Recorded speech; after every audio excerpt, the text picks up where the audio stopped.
Hi guys, what's up? Uh,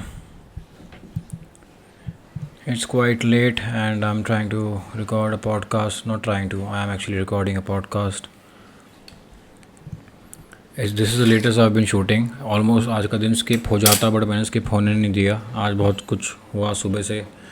बहुत कुछ करा मैंने and as usual this will be my 30-second podcast, and as the numbers are increasing it's getting a little challenging for me, which is kind of making things a little interesting. I don't know. And so आज का दिन as usual बहुत ही खूबसूरत दिन है, बहुत ही amazing दिन है. बहुत कुछ किया मैंने आज. एंड मैं इन चीज़ों को मतलब कि कुछ करते करते नहीं कर पाने जैसी मोमेंट्स को सो लिटरली एक डेविलिश फंक्शन टाइप मानता हूँ कि the so called the forces that want to stop us, they manifest themselves in the form of laziness, procrastination, delay, and taking things for granted and not feeling inspired, all of that, and basically giving into our lower tendencies and not acting upon things that needs to be get done. And आज Liverpool का match था. मैंने एक हफ़्ते इस match का इंतज़ार किया कि भाई लिवरपूल का मैच आएगा. सॉरी, एक हफ़्ते भी नहीं, 15 दिन, 1.5 हफ्ते, 2 हफ्ते का 10 दिन का गैप था बीच में, क्योंकि सारे प्लेयर इंटरनेशनल ड्यूटी पे गए थे, विच मीन्स अपनी अपनी कंट्रीज़ के लिए खेलने के लिए गए थे. उससे पहले लिवरपूल का बहुत ही अच्छा मोमेंटम चल रहा था. They had one 3 games in a row, and the team had not conceded a single goal. And ये गेम का रिज़ल्ट ऐसा हुआ कि पहला गोल भी हमने कंसीड किया, और गोल भी सिर्फ कंसीड नहीं किया, वो मैच हार भी गए. तो बेसिकली एक गोल जो हमने पहला कंसीड किया वो भी हम उसको कंसीड करके हार गए. Tough pill to swallow, very hard, and but also I also got a great lesson. I always get a great lesson यार. कि फुटबॉल इज़ एक्चुअली लाइफ, जिसमें किसी भी पल कभी भी कुछ भी हो सकता है. सो हमें उसको एंजॉय करना चाहिए हर रूप में, और किसी भी पोजीशन को या किसी भी स्टेटस को किसी भी स्टेटस से अटैच नहीं हो जाना चाहिए, क्योंकि as I said football is life, which means ever changing, full of flux and dynamic. It's dynamic, so which means it's bound to change. Something else will happen, you might not like it, it might bum you out. So that's why loving the sport is very important, and having the bigger heart is very important. अगर नहीं रहेगा तो हम delusional और बहुत बड़ा delusional इंसान बन जाएंगे, और we will miss the essence of things, and सो या काफ़ी इस चक्कर में भी काफ़ी डिले हुआ, क्योंकि मैं एकदम से एकदम लो हो गया मैच के हारने के बाद में. मैंने मील्स भी अभी ख़त्म करी है अपनी आज की. मील से याद आया कि I am in good space, I been lifting pretty good, and I've been super grateful and super happy, and I'm looking forward to this journey, and it has been wonderful so far. And it feels like not just feel like, I know it, like we all are together in these exciting times. You can literally feel it, when you're in exciting times. Like शब्द नहीं होते बयान करने के लिए कि क्या exciting है वो. कोई एक्चुअली ट्रू एक्साइटमेंट का मीनिंग भी है कि तुम पिन पॉइंट करके कह नहीं सकते कि मुझे वो एक्साइट कर रहा है, मुझे ये एक्साइट कर रहा है. एक्साइटमेंट एक अपने आप में एक स्टेट है जिसमें हर चीज़ को करने से पहले ही हम एक्साइटेड होते हैं, and we approach things with that energy. And lot of people say कि अरे मैं तो सिर्फ उससे एक्साइटमेंट महसूस करता हूँ, उससे नहीं करता हूँ. एक्चुअली उनको पता नहीं है कि वो जो फलाना चीज़ का नाम ले रहे हैं वो शायद एक कैटलिस्ट प्ले करती है उनके अंदर की एक्साइटमेंट ट्रिगर करने का. बट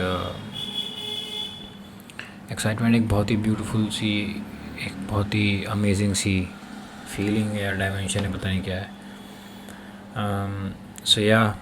ये था आज का. और ऑनेस्टली बोलूँ तो यार मेरे को ना ऐसा लगता है कि जब वो मैंने मैच देख जब मैंने आज का मैं वापस मैच के बारे में बात कर रहा हूँ, जब मैंने मैच देखा तो मुझे लगा है भाई मूड ऑफ हो गया, अब इससे बाहर कैसे आऊँगा। इमीडिएटली मैं बाहर आने का सोचने लग गया, क्योंकि बार बार दिमाग में प्ले होता है, अरे यार ऐसे कैसे, इतना गंदा कैसे खेल लिया, ये कैसे हो गया। And I support Liverpool since 2007 and definitely पहले ऐसा नहीं था। Over the period of time you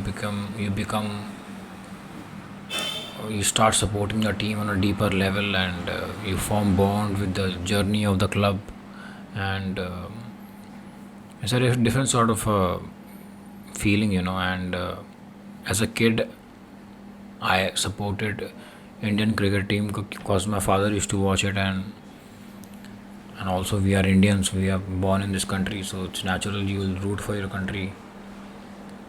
I had no idea there's something called club system back in the day, and but then I grew up in 2007-8. I realized, oh my god. In fact, I was so innocent when I was in class sixth or seventh. I used to wonder. I used to think कि अरे ये Manchester United ये कौन सी country है। Liverpool का तो मैंने नाम तक नहीं सुना था। मे बी शायद इसलिए नहीं सुना था क्योंकि definite not maybe I know ना, वो क्यों नहीं सुना था, क्योंकि वो जो दौर था जब मैं बड़ा रहा था, एक्चुअली मैन्यू का डोमिनेंस था। They were ruling the entire world, they were the you can say one of the biggest clubs on the planet. कि इमेजिन, उसका प्रूफ ये है कि मुझ जैसा बच्चा जिसको पता भी नहीं है क्लब वगैरह के बारे में, उसको मैनचेस्टर यूनाइटेड के बारे में मैं मालूम था। लोग बोलते हैं रियल मैड्रिड सबसे बड़ा क्लब है, मेरे हिसाब से रियल मैड्रिड नहीं है, क्योंकि रियल मैड्रिड के बारे में मुझे बहुत बाद में मालूम पड़ा। मैनचेस्टर यूनाइटेड, एंड देन उसके प्लेयर भी इतना आइकॉनिक बन चुके थे कि उनके नाम तो पता चल चुके थे हमको। डेविड बेकहम पे मूवियाँ बन रही थी, रूनी के बारे में भी मुझे मालूम था, वेन रूनी, वैन निस्टेलरॉय करके प्लेयर आया था 2007-8 में, Van Nistelrooy and Giggs. You basically उनका वो स्क्वाड ही अपने आप में आइकॉनिक था। उनके बारे में मैंने सुना था, कभी उनको इतना खेलते हुए देखा नहीं था। क्रिस्टियानो रोनाल्डो का नाम बज़ होना शुरू ही हुआ था कि नया यंगस्टर आया है ये वो, एंड हम तो बच्चे थे, हम तो थोड़ी ना उसको यंगस्टर की तरह देखेंगे। हमको लगता हाँ ये नया लड़का आया है, प्लेयर आया है। एंड मुझे अभी भी याद है, but when I got into it at the age of 17-16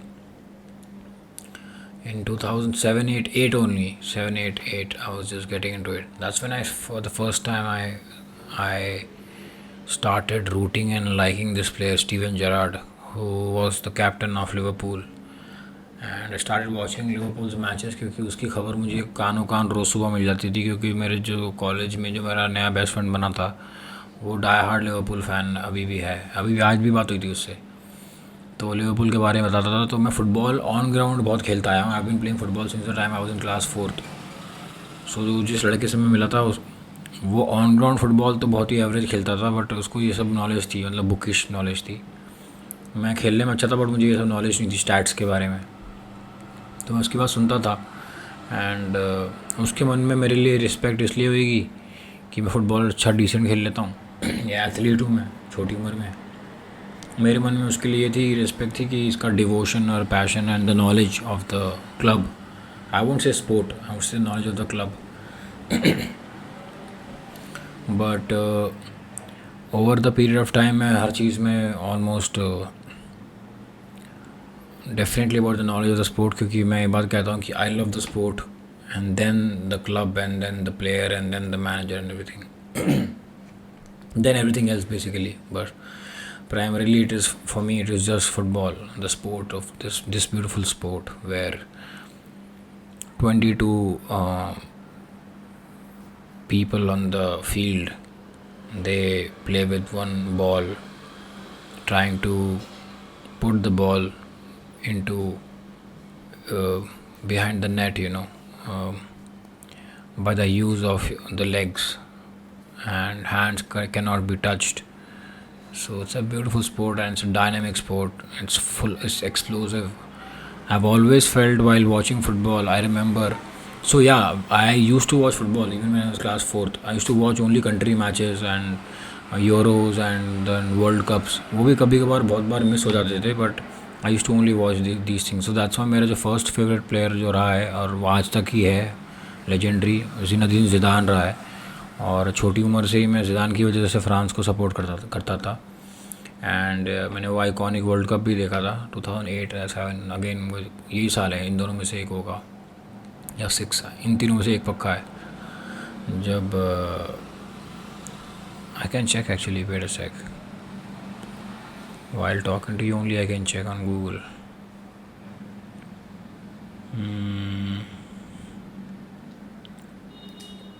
World Cup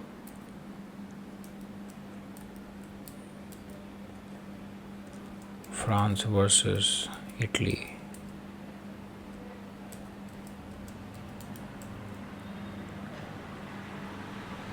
(2006) headbutt. Yeah, I'm right. 2006. 2006 था. That's crazy. I watched this match with my father, and I was literally in tears when Zidane received red card after headbutting Marco Materazzi, and it was heartbreaking for me. And that was his last game. I think last game he retired after that, I think. And I used to have a snapback, a very small, a very normal cap. Basically मेरे पापा को किसी तो उनके office वाले business tour पे मिली थी, उनके ऑफिस का नाम था लिखा हुआ, मैंने उसको परमानेंट मार्कर से छुपा दिया था और उसके ऊपर मैंने बड़े बड़े शब्दों में लिखा था Zidane, and I used to wear it पीछे घुमा के. A lot of kids used to call me Zidane because of the name on my cap. Not like I used to play like him, but yeah, I wish.